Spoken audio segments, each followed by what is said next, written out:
My boyfriend suddenly blocked me on everything and moved halfway across the country, after literally nothing happened, so our 7-year relationship was wasted, but guess what the cat just dragged in? It feels completely unreal. I'm 24, and I have been with this guy since I was 17. A quarter of my life and basically my whole adult life. He is the first and only person I have been with. Nothing happened. We didn't have an argument, we had a great relationship, at least in my opinion. One day we were cuddling on the couch, and the next, I can't get a hold of him. He blocked me on everything. I was so worried at first. My first thoughts were that he was hurt or dead or in a terrible accident. I only learned from a mutual friend that he basically moved halfway across the country. He is still alive, at least. He just doesn't want to talk to me. It's been 3 weeks now. What do I even do?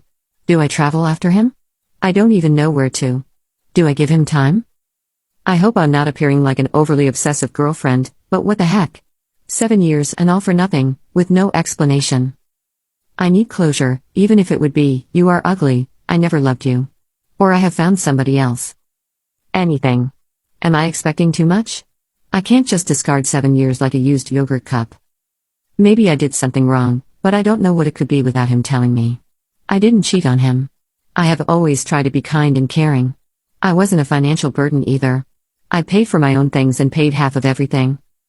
I'm trying to think of all the things I could have done wrong. I had a terrible childhood. I was mistreated and still have some scars that show it. Maybe he thought I was ugly from the scars or too depressed and sad at times, but he still could have told me. I would have understood. He and our mutual friend both blocked me now, and I'm not getting any answers. I'm just sad and confused and don't know what to do. 3 weeks might not seem that long, maybe he'll change his mind. I just don't know what to do or how to handle this. Relevant comments. Honestly, all I can say is what the heck?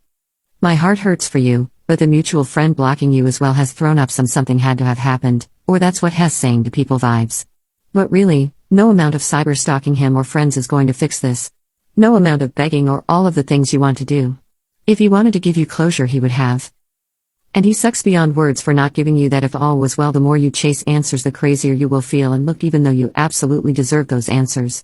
I'd get a therapist immediately and work on rebuilding your life without him.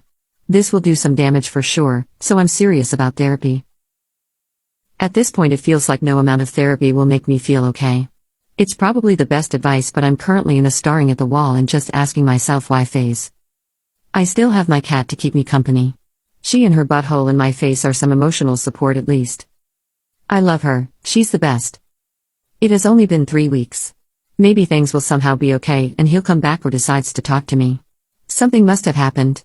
I just wish I could help him. Whatever it is. Gambling debt. Even if he had an affair.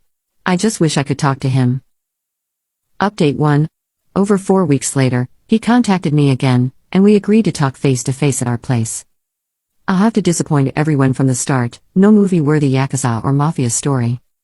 What he told me happened was that he simply panicked and ran away. Apparently I was asking too many questions about the future, if he ever wanted to get married, what he thought about children and so on. I also pushed him a lot to finally finish his degree and get a job. His main source of income is still his parents. He said he just couldn't handle it and saw his life as being over and needed to get away from it all. Then he started blaming his friend who convinced him that he was wasting his 20s on just one girl. That same friend apparently also got him a job, which is why he moved away hundreds of miles. That job didn't work out, and he got fired after a few weeks. I guess that's why he is back now. I asked him why he didn't at least talk to me and how hurt and worried I was. He said that he didn't want to make me cry and that he didn't really want to break up. He wanted to prove that he could succeed at that job and then come back to me. Overall, a lot was said. We talked for over 2 hours, but that's the gist of it. He must have apologized like 100 times, telling me how stupid he was to let his friend influence him. One kindergarten-like logic stuck with me. He said, "We never broke up. I never said that I wanted to break up. We just took a break." In my mind that sounded like, you didn't say uno, we're still together. He basically promised me heaven on earth if we got back together. Breakfast in bed every morning, he'd do all the chores, what have you. He also swore that there was nobody else, that he slept with nobody else. In the end, he asked if he could stay because he hasn't been paid from that job and used all his money and has nowhere else to go. His parents live too far away, and he is on bad terms with that friend who got him the job. I felt a bit bad, but I told him no. I needed to process and think about everything. I did, However, agreed to store some of his boxes to free up his car. So, that's where I'm at now. Sitting alone in my apartment with his boxes. One of them smells really bad, like moldy clothes. Maybe I'll wash those tomorrow for him at least. Now I need to think about what to do with all of this, what to do with myself. Part of me still loves him.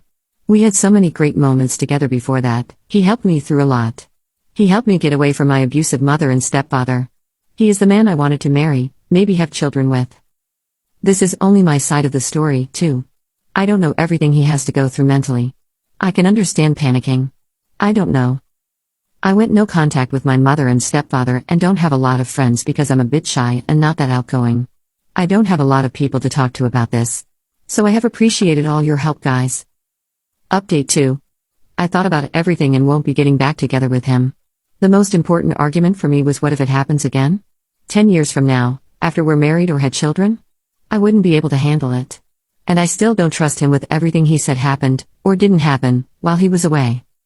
I will figure something out with the boxes and everything else that needs to be handled, and I'll try to set clear boundaries when talking to him in the future.